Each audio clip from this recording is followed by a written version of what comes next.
the Wi-Fi 6E Mhm. is now out. It's okay. So people normally when we start talking about smart home automation, we talk about 2.4 gigahertz. It has that distance and it connects pretty much all your smart home stuff. So that's your 2.4 gigahertz. Now, when it comes to your 5 gigahertz, your 5Gs, the distance is shorter, but it's really strong and really powerful.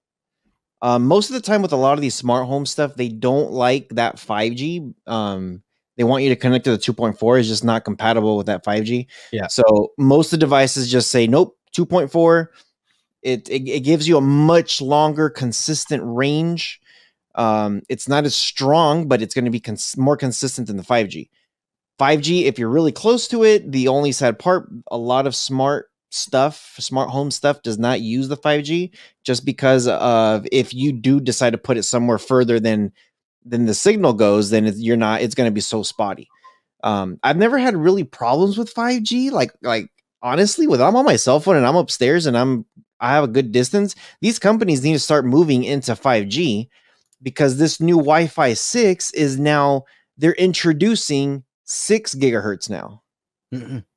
Now, That'd be cool. does that mean because remember we went 2.4 with distance, 5G is less distance. Is 6G going to be even less distance? Dude, I thought I read before that it is less distance, but I don't want to say anything that I don't know for sure. So I'm just saying, more bands is always better for real.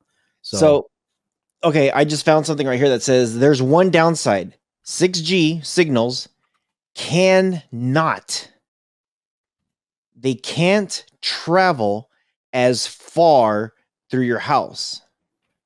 So it's pretty much 5G can travel through your house, but it is spotty. That's why smart devices use 2.4. Now they're saying 6 won't be able to travel as far through your house, even worse than the 5G.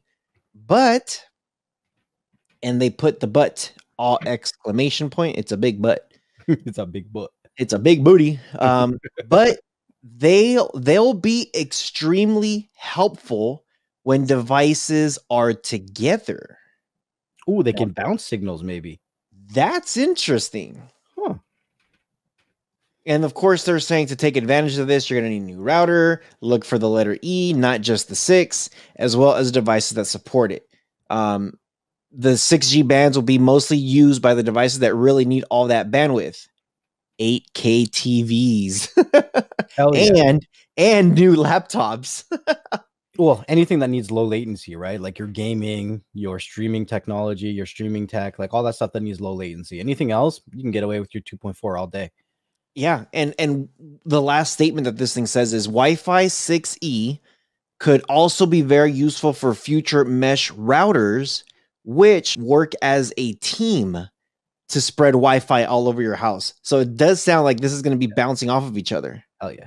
That's good. That's really good. That means the more devices connected you got, the more power. I really hope smart home devices figure out a way, not only with the 5G but with the 6G also. Because if it's going to be spreading around, let's get it going together.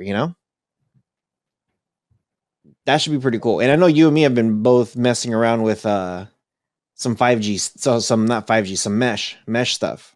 Yeah. Mesh, like it's the next evolution of routers. Like when people ask me, "Oh, should I get this router?" I'm like, those were routers that are really good that we recommended maybe 2 years ago, but now everything I recommend is mesh. Go mesh. Mm-hmm.